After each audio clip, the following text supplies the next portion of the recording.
Hi, it's Tarrant. And Stella from Meeple University on the Dice Tower.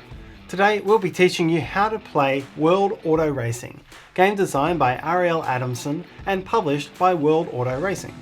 We are using a prototype copy of the game, and so the rules and components may not be final. Let's get to the table. In World Auto Racing, the race is on. 2 to 5 players begin the game with a car and a garage full of traits, modifications and other upgrades as they try to race to victory. Strategic use of control cards and influencing the course on which you're racing all forms part of the strategy as you work to maximise your power and handling capability to suit the course and be the first to reach 100 points. To set up the game, each player chooses a car, which is placed face up on the table, and its associated garage deck, which is shuffled. The game comes with 5 pre-made decks, and later in the video we'll give you some instructions on how you can combine those into custom decks of your own. Each player also needs a way to count a score up to 100, which doesn't come with the game, and this could be a couple of D10s or a pen and paper. Choose a random turn order for the first round. Each player now draws a hand of 5 cards from the top of their deck, looks at them and may optionally mulligan once, shuffling the entire hand back into the deck before drawing another hand of 5. You're now ready to play. World Auto Racing is played in rounds, and each round has 5 phases. These are beginning, action, progress, scrap, and refuel. In the beginning phase, you will just set the turn order for the round based on the current race order. Whoever is leading goes first and whoever is trailing goes last. If tied, refer to the previous round's turn order to break the tie. There are also some cards in the game which resolve during the beginning phase. But if none of these are in play, then nothing else will happen in this phase. Then we'll follow the action phase, and in turn order, players will take it in turns to play a card from their hand or use a card action. This will go around the table until all players have played as many actions as they wish and have passed. In the progress phase, you'll evaluate all the cards that you have on the table and then add to your race score based on your power and handling. In the scrap phase, you'll discard non-permanent cards that you played during the round, and in the refuel phase, you'll draw back up to 5. So, having already spoken through the beginning phase, let's have a look at how you take actions and how you build your car. On your turn in the action phase, you have 3 options. You may play a card from your hand. You may use the action effect, represented by this orange icon here, for a card that you already have face up. Or you may pass. Once you've passed, you're out of this round of the action phase. You're not allowed to take any more turns. There are 6 different types of cards which you will find in your garage, and these are distinguished by the word in the bottom left corner of the card. Control and team cards are once-off effects. You'll play them in a given round and then they'll be scrapped to your junkyard at the end of that round. Mods are attached to your car and traits are associated with your driver, and you'll place these in the same row as your car card. These will remain on your car between rounds. Courses and conditions, when played, are placed in the centre of the table, and these affect all players in the game, not just you. When it is your turn, you may choose to play any one of these types of cards from your hand to its appropriate location, with one golden rule. That is, that with the exception of control cards, you may not play more than one card of the same type in the same round. Control cards, you may play as many as you wish through the round. So now let's have a look at each type of card individually. Control and team cards work functionally the same way. When you play one of these cards from your hand, you'll play it underneath your car and then resolve its effect. Some of the effects are immediate, and some of them change the rules for the remainder of the round. Team cards tend to be more powerful than control cards and sometimes influence other players. However, you can play as many control cards in a round as you wish. Control and team cards will be discarded to your junkyard during the scrap phase of each round. A trait card, when played, is played face up next to your car. These generally give you a new action or a passive effect which will be in play as long as you have this trait. Traits are not discarded between rounds, so you'll be able to use these from round to round once you've equipped it. You may only have one trait at a time, and so if you wish to play another trait onto the board, then you must discard any existing trait you have to your junkyard. The next type of card is a mod, and when you play a mod, you'll place it next to your car, and it will remain in play between rounds. Each mod has a subtype, which is the second descriptor here, and you're not allowed to have multiple active mods of the same subtype. Each car has a mod cap, and you're not allowed to have more than that many mods active at a given time. Tyres do not count towards the mod cap, which you're reminded of by the text on the tyres. Some mods are upgradable. This turbo, for example, has level 1, level 2 and level 3. When you're playing this sort of a mod, you must first play the level 1. As a subsequent action, you can upgrade it to a level 2 by playing the mod card over the top of the level 1, like so. The same applies when upgrading level 2 to level 3. You can't skip a level. Doing this upgrade counts as playing 3 separate mod cards, and therefore it's going to take you at least 3 rounds to upgrade this. However, this still only counts as one active mod for the purposes of your mod cap. If another player, through one of their cards, junks one of your active upgraded mods, then you only junk the top card from that stack, making the lower level active again. But if you choose to junk an upgraded mod in order to make room for another mod because you're at your mod cap, then the entire stack is discarded.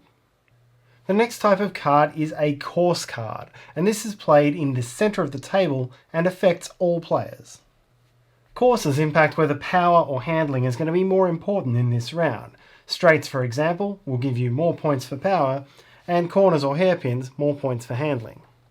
At any given time, there will be either no course card in play or a single pile of course cards. If there's already a course card in play, then you will play your card on top of those that's already there, facing towards yourself so that all players know who played the card and whose discard pile it ultimately goes to. Only the top card of the pile is active, and so only the top card will influence this round's progress. But if the active course is ever junked for whatever reason, then the course card underneath it will be active again.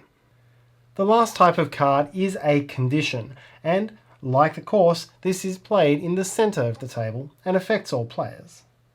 There are several different subtypes of condition, such as features, terrain, and weather, and there may only ever be one of each subtype in play. As with the courses, you should play these cards orienting yourself so you know who played each card. However, unlike the courses, if you play a card of a matching subtype, then the existing card is junked back to the junkyard of the player who played it. On most of your turns, you will play a card, but you may also choose to take an action, which is present on any face-up cards with this orange banner. Unless otherwise stated, there's no limit to the number of times you may take a certain action on a round. But often there'll be a cost which will limit the number of times you can play it anyway. Here, for example, you have to uninstall the card, which means to discard it to your junkyard, in order to take the action. Here you have to discard a mod in order to take the action, meaning you're only limited by the number of mods you have. And just to make sure it's defined very clearly, discard means move to your junkyard from your hand, while junk means to move it to the junkyard from play, and uninstall is the same but for a mod. Once all players are passed, it's time to move to the progress phase, and here you will total up based on all of the cards you've played and any of the common cards, what is your power for the round and what is your handling for the round, and then you'll add each of those numbers to your score. There's a specific sequence in which the cards should be resolved. First, you'll start with your car's base power or handling. Then you'll apply any effects which set your base power or handling. Then apply additions or subtractions. and this gives you what's known as your total power or handling. Then apply any effects which set your total power or handling. Then apply any multipliers, first from non-course cards and then from course cards. This gives you your final power and handling. Add those two numbers together and that gives you your progress. So let's go through a couple of examples. Here you have a base power of 4 and a base handling of 2. Power is increased by 2 because we're on a straight, plus 3 and 2 for these mods, giving 11, and then reduced by 1 for the gutters because you'll lose 1 power for each control card played. So that gives a total power of 10. Total handling is 2 plus 2 minus 1 is 3. Now the course multiplier is 2 for power and 1 for handling. So total power of 10 becomes 20 and total handling of 3 stays 3. As such, total progress is 23, which you then add to your score. Now let's change 2 of the cards and calculate again. Here, as before, we start with 4 power and add 2 and 3 and 2 to get to a total power of 11. Handling is 2 plus 2 equals 4. The downhill condition then says reduce the power of each card to its base handling before applying multipliers. So that 11 total power is reduced to the base handling of only 2. Next we apply non-course multipliers. This card was uninstalled as described here, so it has a 2 times multiplier on power. 2 times 2 is 4.